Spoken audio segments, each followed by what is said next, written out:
ಶತಘ್ನಿಗಳಿದ್ದಾವೆ. ಶತಘ್ನಿ ಅಂದ್ರೇನು? ಶತ 100, ಶತಘ್ನಿ ಒಟ್ಟಿಗೆ 100 ಜನರನ್ನು ಕೊಲ್ಲುವಂಥ ಆಯುಧವಂತೆ ಅದು.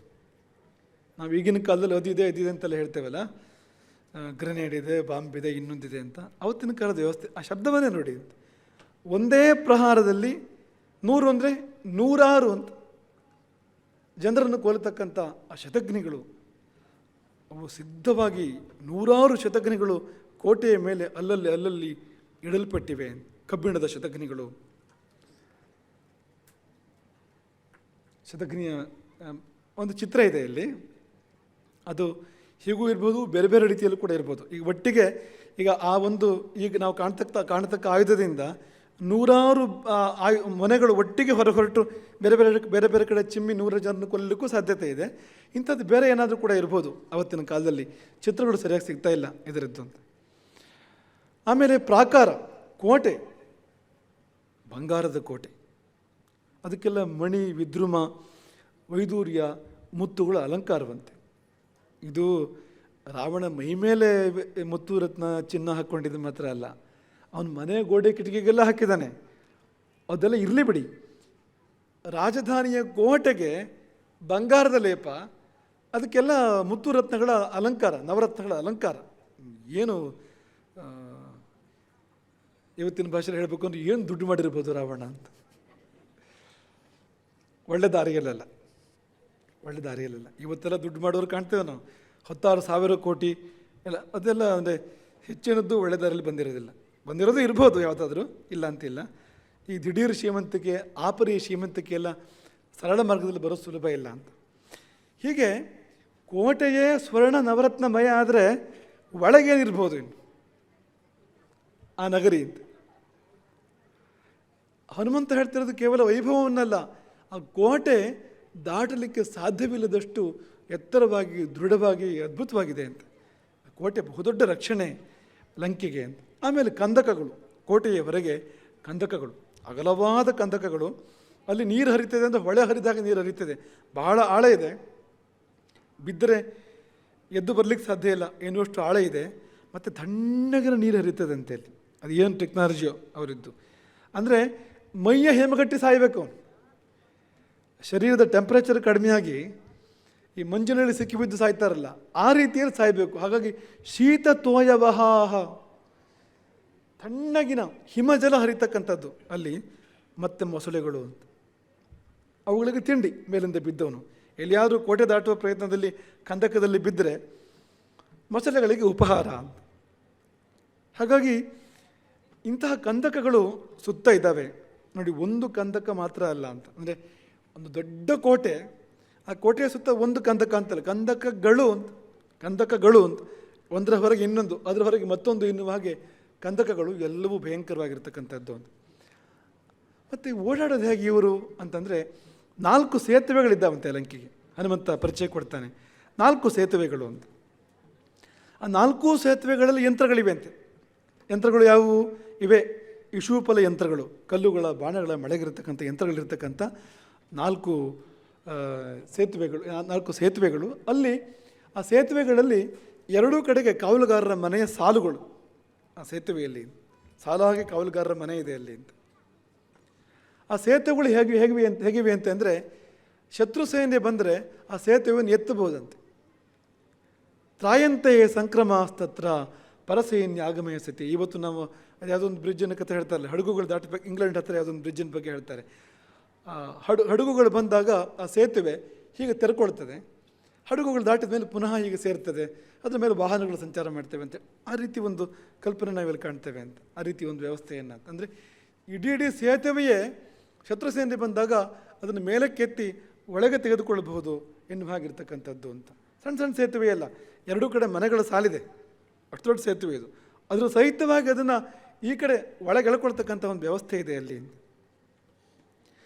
ಹಾಗೆ ಅಲ್ಲೇನಾದ್ರು ಪರಸೈನ್ಯ ಬಂದರೆ ಅಲ್ಲಿ ಏನೇನು ಬೀಳ್ತದೆ ಅವ್ರ ಮೇಲೆ ಅಂತ ಹೇಳಲಿಕ್ಕೆ ಸಾಧ್ಯ ಇಲ್ಲ. ಅದಕ್ಕೆಲ್ಲ ಬೇಕಾದ ವ್ಯವಸ್ಥೆ ಇದೆ ಆ ಶತ್ರು ಸೈನ್ಯದ ಮೇಲೆ ಎಂಬುದಾಗಿ ಹೇಳಿ, ಒಂದು ಸೇತುವೆ ಭಾರೀ ಬಲಾಢ್ಯವಾಗಿರ್ತಕ್ಕಂಥದ್ದು, ಬೇಕಾದಷ್ಟು ಬಂಗಾರದ ವೇದಿಕೆಗಳಿದ್ದಾವಂತೆ ಆ ಸೇತುವೆಯಲ್ಲಿ. ದೊಡ್ಡ ಗಟ್ಟಿ ಸೇತುವೆ ಅಂತ ಇದು. ಆ ವೇದಿಕೆಗಳು ಯಾಕೆ ಅಂದರೆ ಕಾವಲಿರುವ ರಾಕ್ಷಸ ಭಟರು ಕುಳ್ಳಿರುವುದಕ್ಕೋಸ್ಕರವಾಗಿ ಅಲ್ಲಲ್ಲಿ ವೇದಿಕೆಗಳಿರ್ತಕ್ಕಂಥ ದೊಡ್ಡ ಒಂದು ಸೇತುವೆ ಇದೆ ಒಂದು ಅಂತ. ಆಮೇಲೆ ಈ ರಾವಣ ಇದ್ದಾನಲ್ಲ ಸ್ವಯಂ ಜಾಗೃತ ಅಂತ, ಅವನು ಮೈ ಮರೆಯೋದಿಲ್ಲ ಅಂತ, ಎಚ್ಚರವಾಗಿರ್ತಾನೆ.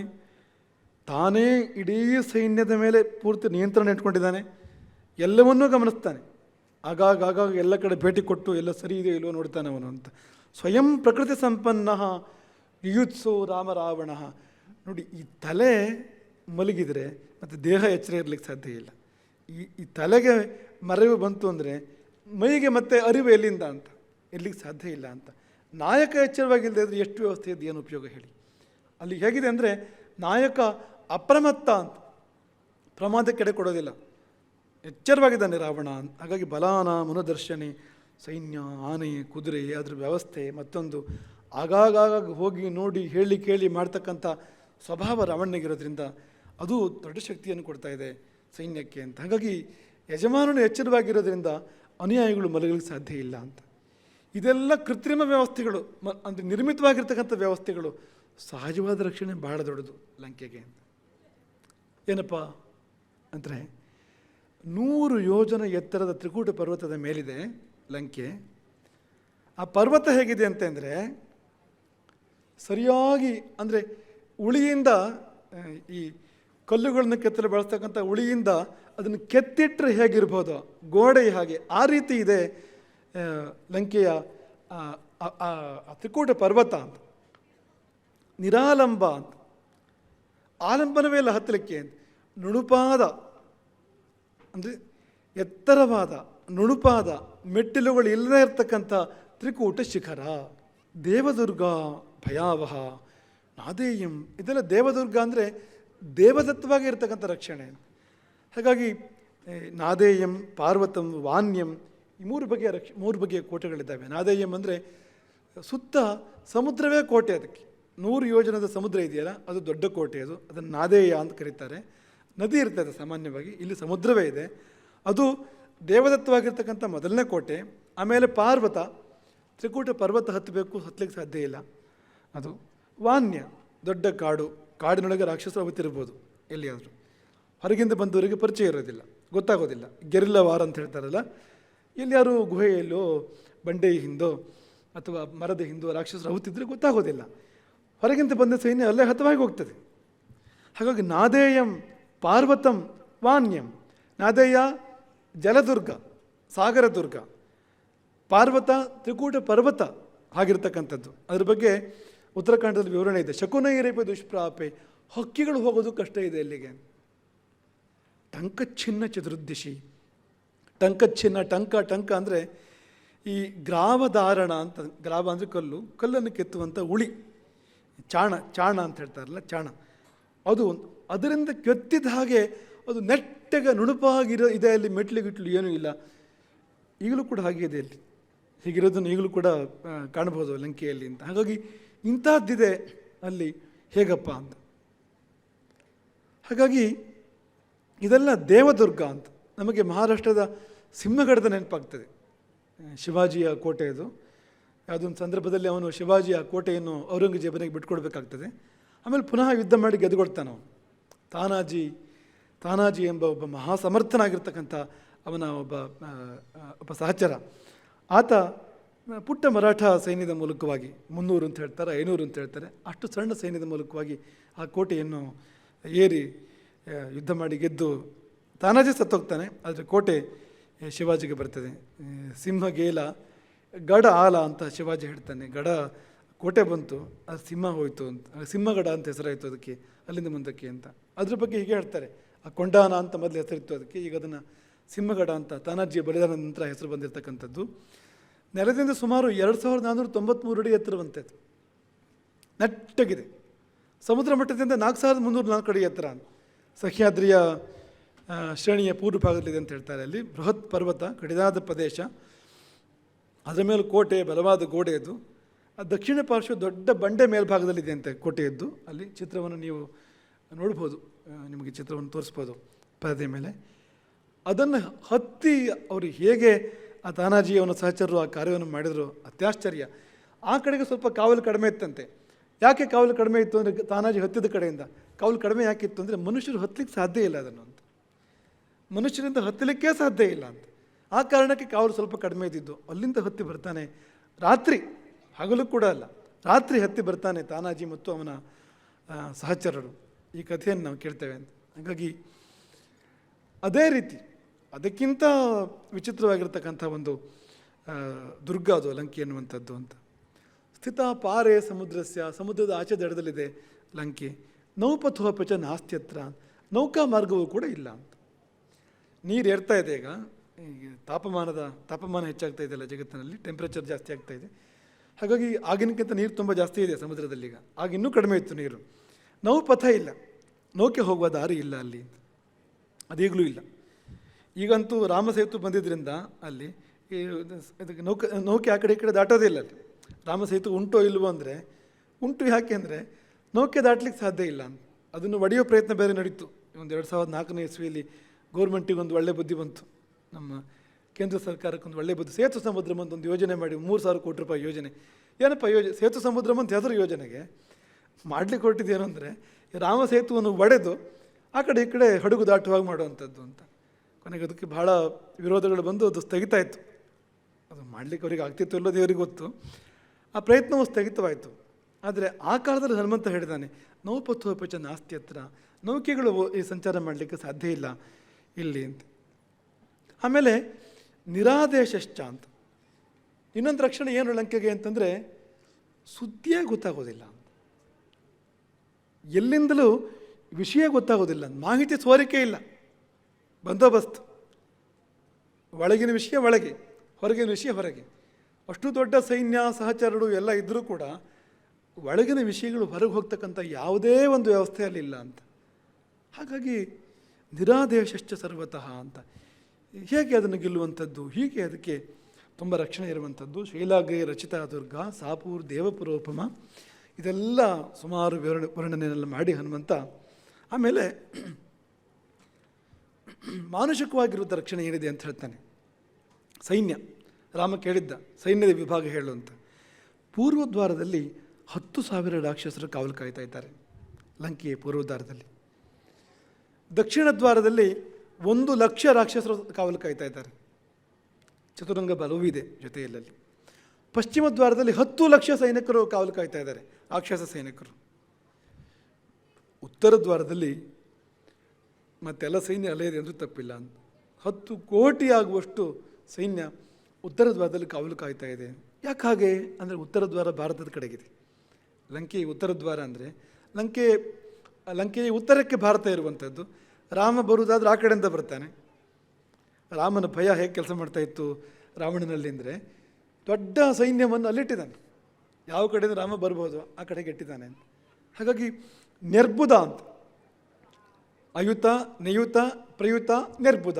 ಅಯುತ 10,000 ಅದು ಪೂರ್ವಕ್ಕೆ, ನಿಯುತ ದಕ್ಷಿಣಕ್ಕೆ ಅದು 1,00,000, ಪ್ರಯುತ 10,00,000 ಅದು ಪಶ್ಚಿಮಕ್ಕೆ, ಉತ್ತರಕ್ಕೆ ನಿರ್ಬುಧ ಅಂತ ಅಂದರೆ 10 ಕೋಟಿ ಅಂದರೆ ದೊಡ್ಡ ಸಂಖ್ಯೆಯ ಸೈನ್ಯ ಉತ್ತರದಲ್ಲಿದೆ. ಮತ್ತು ಮಧ್ಯಮಸ್ಕಂದ, ಲಂಕೆಯ ಮಧ್ಯಭಾಗದಲ್ಲೂ ಕೂಡ ಒಂದು ವಿಶಾಲವಾಗಿರ್ತಕ್ಕಂಥ ಸೈನ್ಯ, ಅದು ಮಧ್ಯಮಸ್ಕಂದ ಅಂತ ಕರೀತಾರೆ. 1 ಕೋಟಿಗಿಂತ ಹೆಚ್ಚು ರಾಕ್ಷಸರು ಲಂಕೆಯ ಮಧ್ಯದಲ್ಲಿ ಕಾವಲು ಕಾಯ್ತಾ ಇರ್ಬೋದು. ಇಷ್ಟು ಅವ್ರದ್ದೆಲ್ಲ ರಕ್ಷಣೆ ಅಂಥೇಳಿ ಹನುಮಂತ ನಿರೂಪಣೆ ಮಾಡಿದ ರೀತಿ ಆಗಿದೆ ಅಂದರೆ ಹಾಗಾದ್ರೆ ಈ ವಿಷಯ ಕೈ ಬಿಡೋಣ ಅಂತ. ಒಂದು ವೇಳೆ ಸಮುದ್ರ ದಾಟಿದರೂ ಮುಂದಿನಿಂದ ನೆನೆಸಿದರೆ ಯೋಜನೆ ಇನ್ನು ಕೈ ಬಿಡಲಾಗಿದೆ ಎನ್ನುವ ಹಾಗಿದೆ. ಅದು ಹನುಮಂತ ಹಾಗೆ ಮುಕ್ತಾಯ ಮಾಡೋದಿಲ್ಲ. ಹನುಮಂತ ಹೇಗೆ ಮುಕ್ತಾಯ ಮಾಡ್ತಾನೆ? ಪ್ರಭು ಭಾಳ ಯೋಚನೆ ಮಾಡೋದು ಬೇಡ, ಏನು ಆ ಸೇತುವೆ 4 ಇದೆಯಲ್ಲ, ನಾನು ಮುರಿದು ಹಾಕಿದ್ದೇನೆ ಅದನ್ನು ಅಂತ. ಇನ್ನು ಒಬ್ಬನೇ 4 ಸೇತುವೆಗಳನ್ನು ಮುರಿದಿದ್ದೇನೆ. ಮತ್ತು ಸೇತುವೆ ಮುರಿದು ಏನು ಕೆಲಸ ಮಾಡಿದ್ದೀವಿ ಹನುಮಂತ, ದಾಟೋದು ಹೇಗೋ ಅಂತಂದರೆ, ಇಲ್ಲ ಕಂದಕಗಳನ್ನು ಮುಚ್ಚಿದ್ದೇನೆ. ಕಂದಕ ಪರಿಖಾಶ್ಚಾವಪೂರಿತ, ಬರುವ ಮೊದಲು ಅಲ್ಲಿ ಸಣ್ಣ ಪುಟ್ಟ ಬೆಟ್ಟಗಳನ್ನು ಮುರಿದು ಹಾಕಿ ಆ ಕಂದಕಗಳನ್ನು ಮುಚ್ಚಿದ್ದೇನೆ. ಮತ್ತು ಭಾರಿ ರಕ್ಷಣೆ ಇದೆಯಲ್ಲ ಲಂಕೆಗೆ ಅಂದರೆ ಲಂಕಾ ನಗರವನ್ನು ಸುಟ್ಟಿದ್ದೇನೆ. ದಗ್ಧಾಚ ನಗರ ಈ ಲಂಕಾ, ಇಡೀ ಲಂಕೆಗೆ ಬೆಂಕಿ ಹೆಚ್ಚಿ ಸುಟ್ಟಾಗ ಈ ರಕ್ಷಣೆ ಎಷ್ಟೆಷ್ಟು ಅಸ್ತವ್ಯಸ್ತ ಆಗಿದೆ ಆ ಸಂದರ್ಭದಲ್ಲಿ ಅಲ್ಲಿ ಅಂತ. ಪ್ರಾಕಾರಾಶ್ಚಾವಸಾದಿತ, ಮತ್ತು ಕೋಟೆ ಇದೆಯಲ್ಲ ಅಂದರೆ ಕೆಲವು ಕಡೆ ಕೋಟೆಯನ್ನು ಕೆಡವಿದ್ದೇನೆ. ಬರುವ ಮುನ್ನ ಹನುಮಂತ ಮುಂದಿನ ತಯಾರಿ ಮಾಡಿದ ರೀತಿ ನೋಡಿ, ಇದು ಯಾರಿಗಾರು ಗೊತ್ತಿದೆಯಾ? ಪ್ರಾಕಾರ ಚಾಬಸಾದಿತ, ಹಲವೆಡೆ ಪ್ರಾಕಾರಗಳನ್ನು ಕೋಟೆಯನ್ನು ಧ್ವಂಸ ಮಾಡಿದ್ದೇನೆ ನಾನು, ಹೊತ್ತಾಗಿ ಕಟ್ಟಬೇಕು ಅವರಿನ್ನು, ಆ ಪರಿಸ್ಥಿತಿ ಇದೆ. ಆಮೇಲೆ ಸೈನ್ಯ ಇದೆಯಲ್ಲ, ಅಂದರೆ ಸೈನ್ಯದ ಒಂದು ಭಾಗವನ್ನು ನಾಶ ಮಾಡಿದ್ದಾನೆ. ಬಲೈಕ ದೇಶ ಕ್ಷಪಿತಃ ರಾಕ್ಷಸಾನ ಮಹಾತ್ಮನ, ಆ ರಾಕ್ಷಸರ ಸೇನೆಯ ಒಂದು ಭಾಗವನ್ನೇ ಧ್ವಂಸ ಮಾಡಿದ್ದಾನೆ. ಅಂದರೆ ಒಂದು ಸೇನೆ ಮಾಡುವ ಕಾರ್ಯವನ್ನು ಹನುಮಂತ ಒಬ್ಬನೇ ಮಾಡಿದ್ದಾನೆ. ಒಂದು ಸೇನೆ ಮಾಡಬಹುದು, ಮಾಡಲಾಗದು ಅನ್ನೋದೇ ಹೆಚ್ಚು ಸೂಕ್ತ. ಆ ವ್ಯವಸ್ಥೆ ಅಷ್ಟು ಭಯಂಕರವಾಗಿದೆ ಅಲ್ಲಿ. ದೇವಸೇನೆ ಬಂದರೂ ಕೂಡ ಅಲ್ಲಿ ಏನೂ ಮಾಡಲಿಕ್ಕೆ ಸಾಧ್ಯ ಇಲ್ಲ. ಆದರೆ ಹನುಮಂತ ಒಬ್ಬ ಹೋಗಿ ಇಷ್ಟು ಕಾರ್ಯವನ್ನು ಹೇಳಿದ್ದು ಇಷ್ಟು ರಾಮ, ಮಾಡ್ಕೊಂಬಂದಿದ್ದು ಇಷ್ಟು ಹನುಮಂತ ಅಂತ, ಇನ್ನೂ ಬೇರೆ ಬೇರೆ ಕೆಲಸಗಳು ಮಾಡ್ಕೊಂಡು ಬಂದಿದ್ದಾನೆ. ಹೀಗೆ ಆ ಲಂಕೆಯ ವಿವರವಾದ ವರ್ಣನೆಯನ್ನು, ಅದರ ಭಯಂಕರತೆ ಮತ್ತು ತಾನು ಮಾಡಿರ್ತಕ್ಕಂಥ ಹಾನಿ ಎರಡನ್ನು ಹನುಮಂತ ಬಣ್ಣನೆ ಮಾಡಿದ್ದಾನೆ. ಆ ಹನುಮಂತನ ಆ ವರ್ಣನೆಯನ್ನು ನಾವು ಈಗ ಶಂಕರಯ್ಯಕ್ಕನ ಗಂಭೀರ ಸ್ವರದಲ್ಲಿ ಕೇಳೋಣ ಅಂತೆ. ಲಂಕೆ ಲಂಕೆ ಲಂಕೆ ಲಂಕೆ ಹೇಗಿದೆ?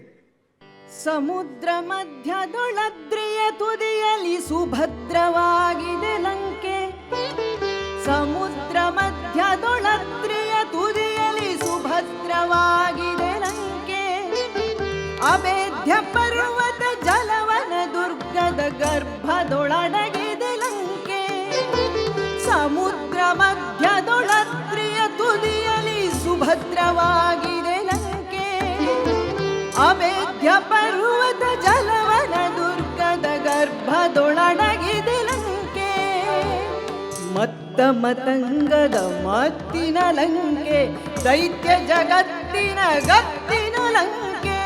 ಮತ್ತ ಮತಂಗದ ಮತ್ತಿನ ಲಂಕೆ, ದೈತ್ಯ ಜಗತ್ತಿನ ಗತ್ತಿನ ಲಂಕೆ. ಯಕ್ಷ ರಾಕ್ಷಸ ಸುರನರ ಧಾಳಿಗೆ ಸುಲಭಕ್ಕೆ ಚಕ್ಕದ ಲಂಕೆ. ಮತ್ತ ಮತಂಗದ ಮತ್ತಿನ ಲಂಕೆ, ದೈತ್ಯ ಜಗತ್ತಿನ ಗತ್ತಿನ ಲಂಕೆ. ಯಕ್ಷ ರಾಕ್ಷಸ ಸುರನರ ಧಾಳಿಗೆ ಸುಲಭಕ್ಕೆ ಜಗ್ಗದ ಲಂಕೆ. ಸುಲಭಕ್ಕೆ ಜಗ್ಗದ ಲಂಕೆ.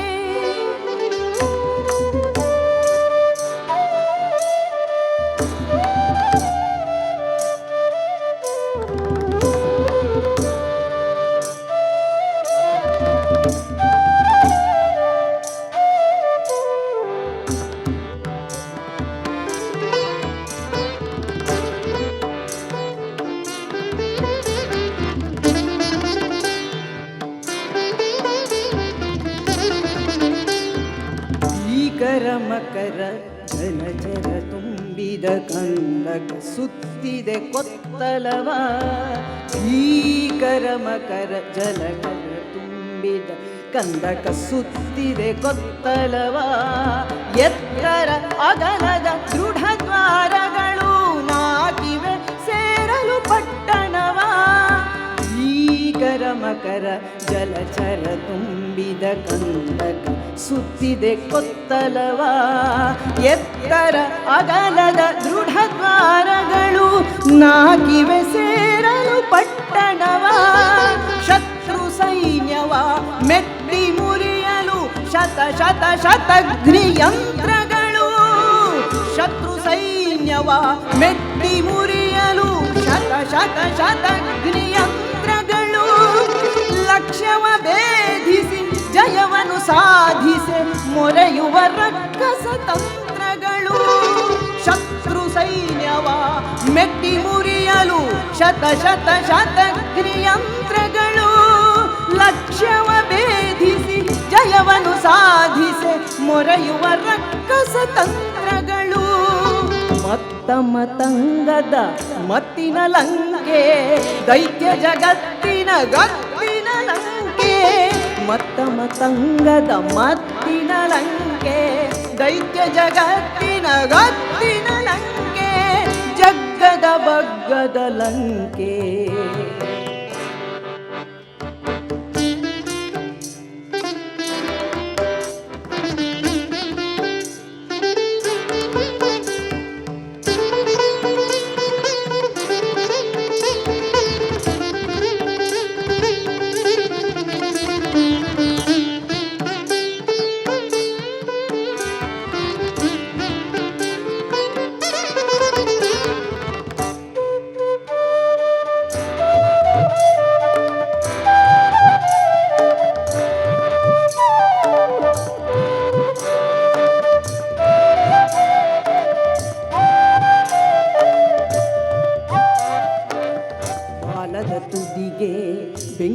ನಿಟ್ಟು ಕೆಟ್ಟರು ಲಂಕಾ ಸೈನಿಕರು. ಪಟ್ಟಣದೊಳಗೆ ಒಯ್ದರು ಮೂರ್ಖರು, ದುರ್ಗ ರಹಸ್ಯವ ತೋರಿದರು. ಬಾಲದ ತುದಿಗೆ ಬೆಂಕಿಯ ನಿಟ್ಟು ಕೆಟ್ಟರು ಲಂಕಾ ಸೈನಿಕರು. ಪಟ್ಟಣದೊಳಗೆ ಒಯ್ದರು ಮೂರ್ಖರು, ದುರ್ಗ ರಹಸ್ಯವ ತೋರಿದರು. ಸುಟ್ಟು ಪಟ್ಟಣ ಮೆಟ್ಟಿ ಸೇತುವೆ ಕುಟ್ಟಿ ಕೋಟೆಯ ಕೆಡವಿದನು. ಸುಟ್ಟು ಪಟ್ಟಣ ಮೆಟ್ಟಿ ಸೇತುವೆ ಕುಟ್ಟಿ ಕೋಟೆಯ ಕೆಡವಿದನು.